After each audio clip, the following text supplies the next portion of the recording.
Thank you guys for tuning into our first show. Today we'll pose a question. Can anything good come from the city of Donaldsonville? Today we've assembled some panelists.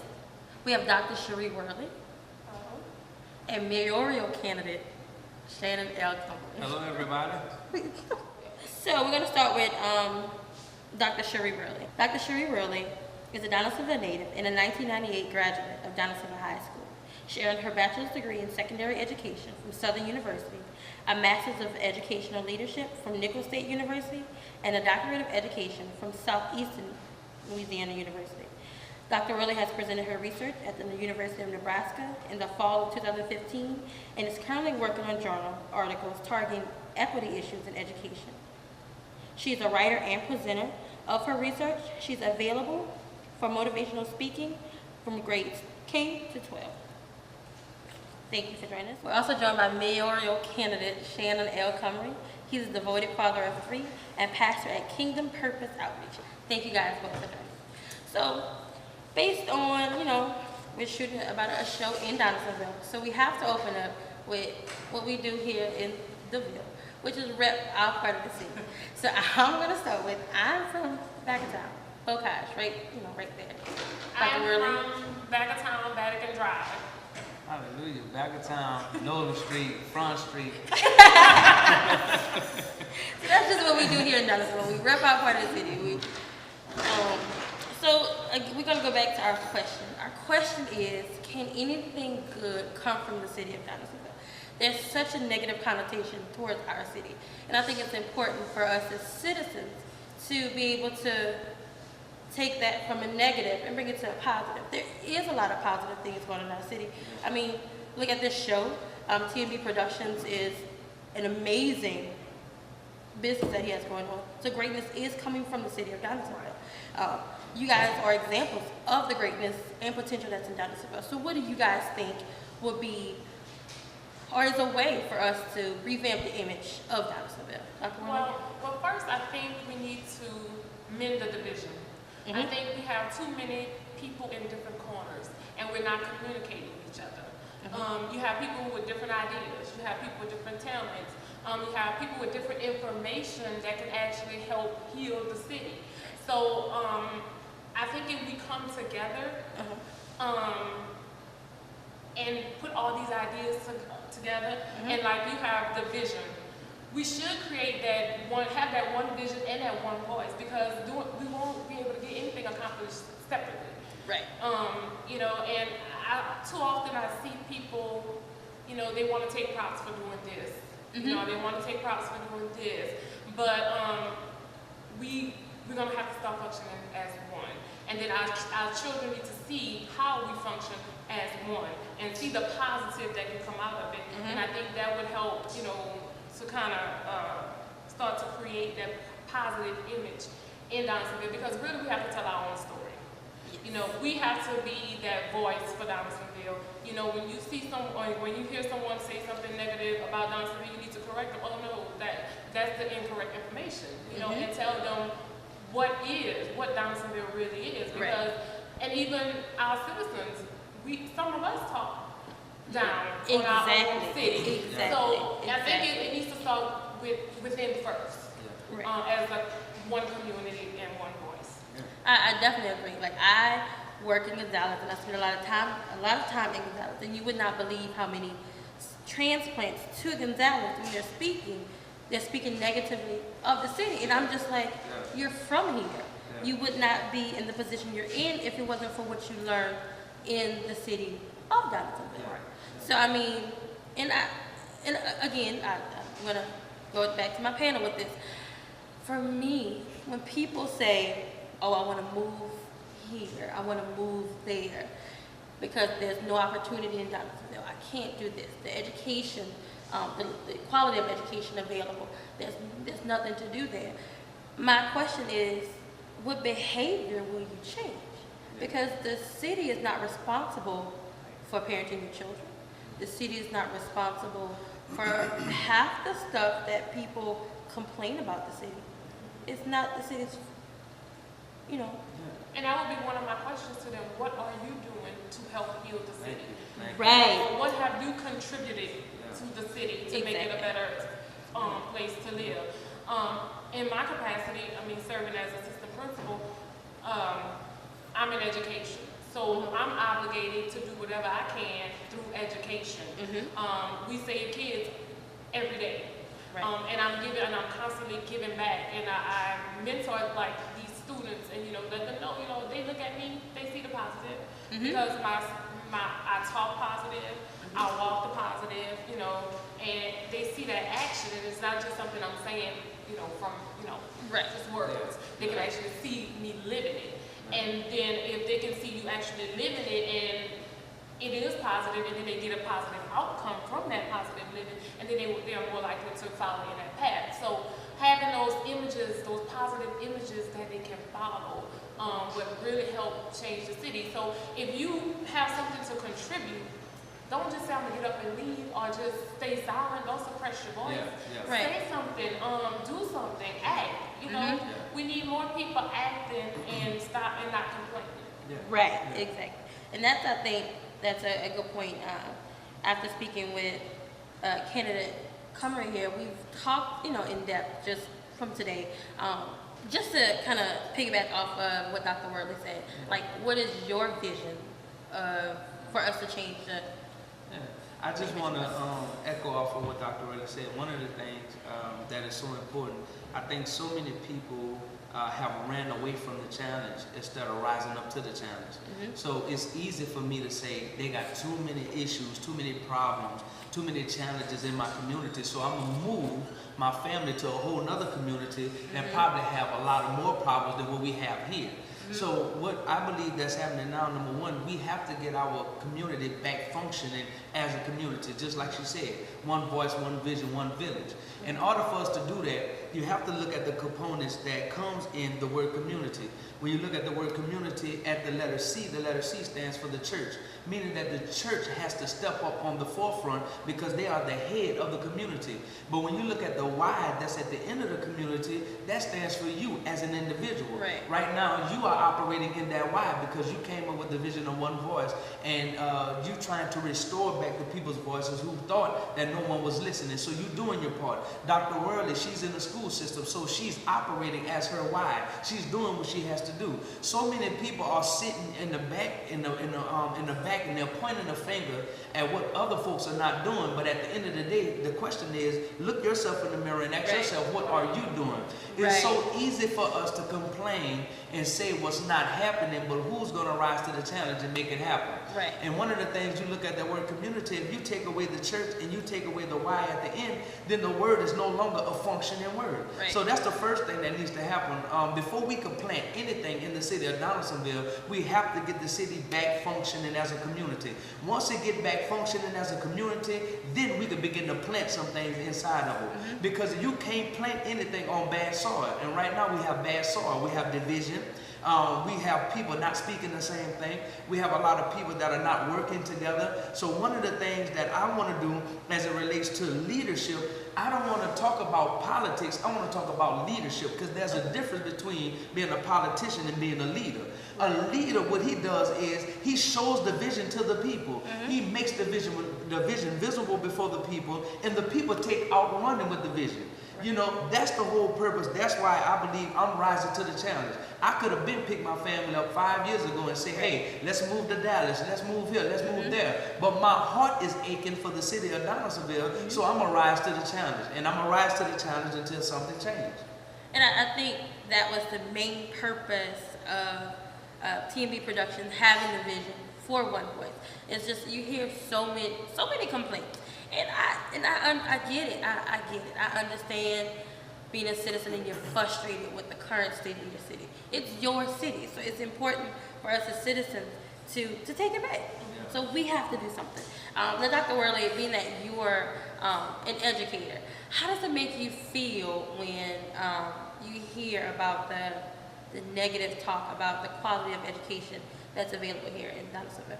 I'm a Donaldsonville High School graduate, and I felt like the teachers and when I was in school, I felt loved. I felt fine. Like, I don't think my parents had any discord with my level of education, as well as I was able to go on to college and do great things. I mean, as everyone here, public education, a public school education. So I think that's a whole nother subject, but how I feel about the vouchers and that kind of thing. But how does that make you feel, knowing that you worked so hard for your school? You've been with Ascension Parish for 10 years now, in different capacities, from what I understand.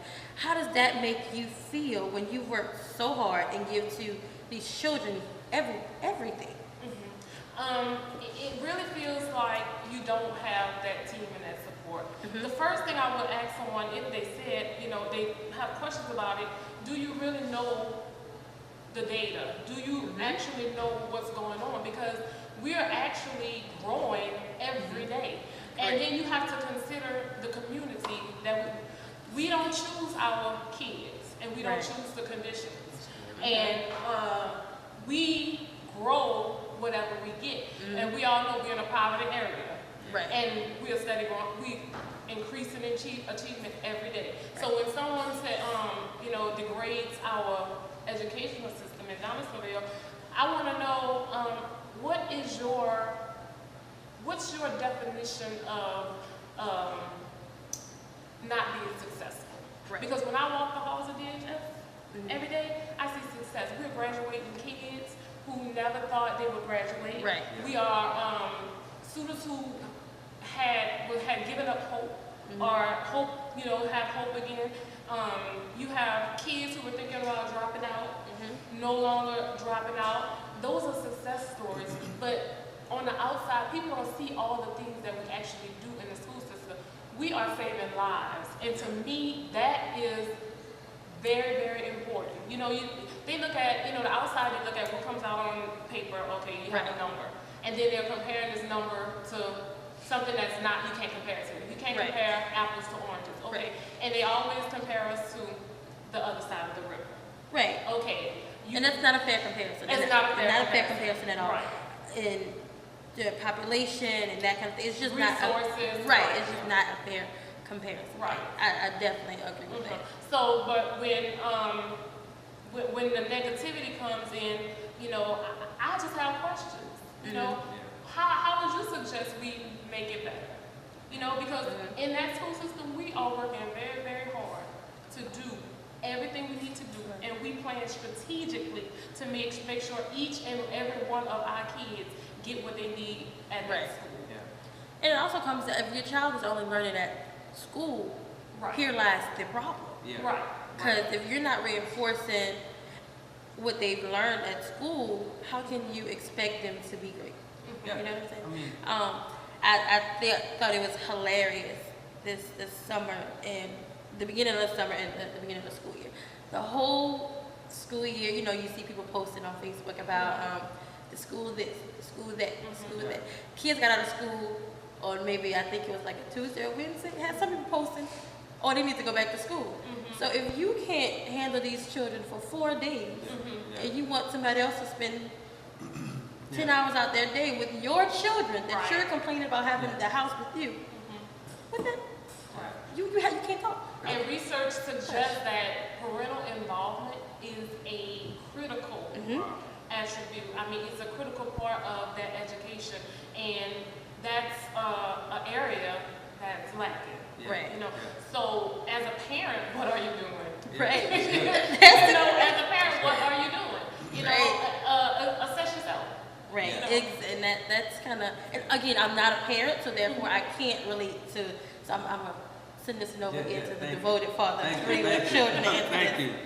I think one of the main things that's what's happening with our school system, it moved from a platform and a foundation of learning, and now then in turn our school system into a daycare, simply because the younger parents that are coming up now, they are so ready to get their child out of the house and expect the teacher and expect the principal to chastise their children and raise their children for them. But we need the young generation of parents to step up and do what needs to be done. How we were raised, when the way we were coming up, we couldn't have any excuses talking about we wasn't going to school. Your head could have been hurt. Mama would have been on the bus stop with you, rubbing your head till you get on that bus. You going to school. You could have had fever. You could have had anything going on with you. Mother was going to make sure, dad was going to make sure that you was getting yourself to school. But one of the things that I see by working in the school system as a truancy officer, so many single parent households. There are so many households without the man in the household. So, one of the things that I want to say, I can't blame all the parents.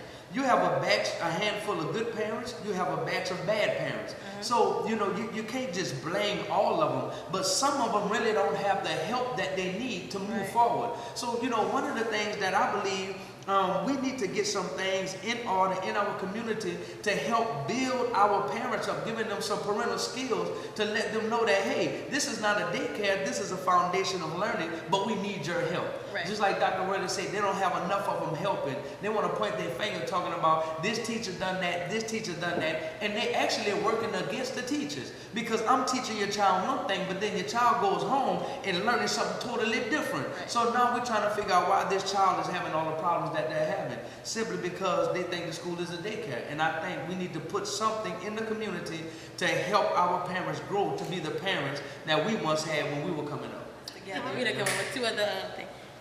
Thank you, Pastor Cummings, for your insight. I definitely appreciate that. I think, I understand it's hard being a parent. It's not something that I can even attest or imagine doing. Yeah. It's a hard job. But I mean, at some point, we have to stop dishing out, that kind of thing. And Dr. Worley, just a quick question, little tidbit. I understand you won an award for your dissertation. Correct. So I want to know, how did being from Donaldsonville give you the insight on the subject? Yeah. Experiences and conditions. The title of my dissertation is Black Female Superintendents in Louisiana. The things that impact and impede their advancement in education and leadership. I knew something was wrong because we had 72 school districts, and we only had 7% of that population was Black females. Okay. And I thought it was important for Black females to have a voice in the educational system, especially as superintendents. So I started to look at why the numbers were what they were, but more importantly, what Black women had to contribute to the superintendency. So many people, my question would be, questions I would get is, why does that even matter? Right. It matters because Black women have they have basically historically taken care of the children. They have figured out strategies that work with kids. They know the home life and how to bridge it and get those kids to learn. You have cultural aspects that go along with it. You have language that the kids, kind of get from home. It's just basic things that Black women do. And just to, as I stated before, when I said we all need to come together, it's called pluralistic leadership. Right. We can't have just the majority making all the decisions. We need to incorporate all voices because we all have different experiences. We live in different conditions. We can't design an educational plan that's going to fit one population, not the other. So we need to have all the voices at the table. So that's kind of what drove me. And I thought, when I think about it, and being from Donaldsonville, looking at poverty, looking at the suffering that was going on, looking at how certain people would advance and really didn't have to work hard for it. Right. I worked really, really hard to prove that I was competent, And when I interviewed these women, before I even interviewed the women, the research was saying the same thing. We are not given the same opportunities. Right. We're not given, handouts. And we have to work 2 or 3 times harder. And then when I did my interviews with these women, it was hard. It was hard. Right. It's very hard for us. And I knew the things that I was experiencing personally here in Donaldsonville had to be true for these women also. So when I did interview them, I found out that we all had that commonality. We were all experiencing the same thing. Right. A lot of us were going through the same conditions, and coming from a community like Donaldsonville, a lot of them who did come from areas like this versus those who came from elite families, the struggle was different. The way they got that position was different. My route, it wasn't easy. I worked for everything, you know. And being from Donaldsonville made me stronger. I learned a lot. I learned how to deal with a lot. It made me understand that things weren't going to be fair, but it showed me how to be tough and to keep moving. I had to learn how to believe in myself first because I know no one else is going to just give me something. Exactly. So, Donaldsonville grew me. I am a product of Donaldsonville. If I wouldn't, I believe if I wouldn't have had these experiences in Donaldsonville, I don't think I would be as good as I am. You know, because even when you think about my writing and the way I write, and that dissertation, when I won that award for that dissertation, it was because it was excellency in conducting that research and writing that research. And I did the majority of that myself. But I put a lot of what I had experienced and the conditions I had seen into that dissertation. And when they read it, they felt it, you know. It was like, wow. You know, and when my chair, when we reviewed it one time, she said, you know what? She said, this belongs at a research one institution. You know, not saying that, you know, that institution is not, but she said, this is really good.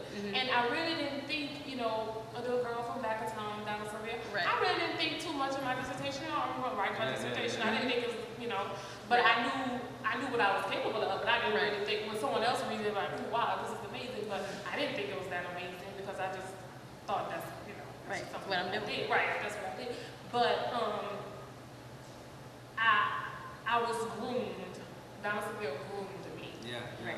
So, and I'm very appreciative, and I would tell people, you know, take every experience as a learning experience. Take every challenge and use it to help you become better, to build you up, make you stronger, because basically that's what happened. That's what happened. It built me from the inside out. I think Donaldsonville has that hometown feel of doing that for us. I just think it's just important for the citizens and the upcoming generations to use that to their advantage. So we are going to wrap it up, guys. Do you guys have any final thoughts? Anything you want the people to understand, where they can reach you if they have anything going on, or anything you guys have going on in Donaldsonville? Well, I'm on Facebook as Dr. Worley, Dr. Cherie Bro Mitchell Worley. It's kind of long, but yeah. And you can reach me at my email address. It's my first name, my last name, at gmail.com. And if you send me any questions or anything, even my dissertation, I can send that electronically. That's available if anyone wants to read it. But you can contact me. I'll be happy to answer any type of questions that you have. And I just really appreciate being on this. Thank you so much. I really appreciate everybody taking time out of their day to do this. It's our first show, so we are just floored at all the support of the community that we are getting. You have any final thoughts? Final thoughts. I just want to let the citizens of Donaldsonville know this. Don't be a statistic, be an asset to your community. Rise to the challenge. Don't run away from the challenge. Wherever you go, there's going to be a challenge that's going to face you. If you don't cross over that first hurdle, you're going to always find yourself facing with other hurdles. So you have to beat down the giant first. And when you beat down the giant, that's when everything else is going to open up for you. Please, you can follow me also on Facebook under Shannon Cummery. I'll be doing a lot of things in the community of Donaldsonville in this upcoming year. Throughout the summer, I got a lot of events coming up. So please log on to my page and we'll keep you guys updated. And again, I just want to thank Todd from TMB Production and also you, Heidi, for inviting me on the show. Awesome time with you guys, and it's great. It's been great. I think today we've answered the question, can anything good come from Donaldsonville? Greatness has emerged from every part of Donaldsonville. It is up to us as citizens to change the dynamic here in Donaldsonville. It's us. It's not the politicians. It's not anyone else. It's us. We have to change it. So my question to you guys, what are you going to do? What's next for you? I know what's next for me. My panelists have detailed what's next for them, what's next for you. So I need you to always keep in mind that it only takes one voice to spark a million minds.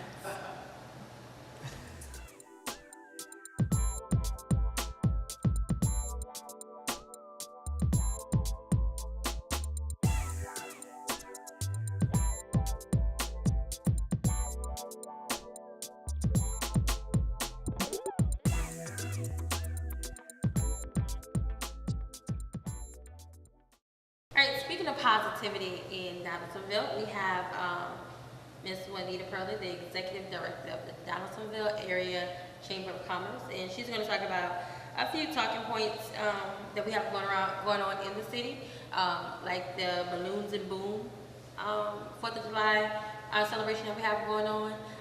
Normally it is on the 3rd, but this year it has been moved to the 1st and the 2nd, and it's going to be held at the fairgrounds, which is by the baseball fields, compared to where it was years before, by the levee. There's construction going on over there, so it had to be moved. She's also going to talk about her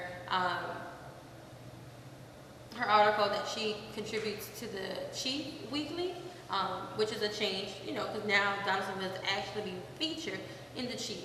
For a long time, it was very, few and far between that the citizens of Donaldsonville were there. So, Ms. Juanita, would you like to explain that to us?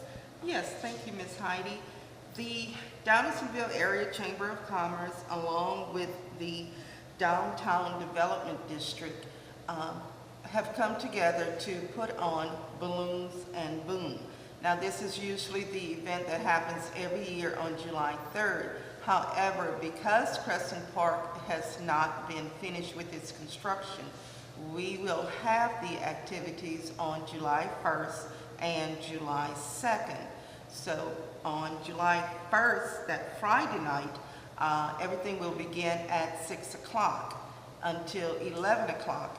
And then on Saturday, July the 2nd, activities will begin at 1 o'clock p.m. until 11 o'clock. So we ask that you come out, enjoy the fireworks, support the vendors that will be out there, and enjoy the games that will entertain you, the bands that will be entertaining, and just have a wonderful, good time with family and friends. In regards to the Donaldsonville Chief, I do write an article called Around Town by Juanita Pearlie, and this is our articles about people in Donaldsonville, activities going on, and just to make sure that Donaldsonville is covered by the Chief in regards to positive things and activities going on here in Donaldsonville. So check out the Chief, and if you have any questions in regards to the July 1st and 2nd event, please give us a call at the Donaldsonville Chamber of Commerce, 225-473-4814.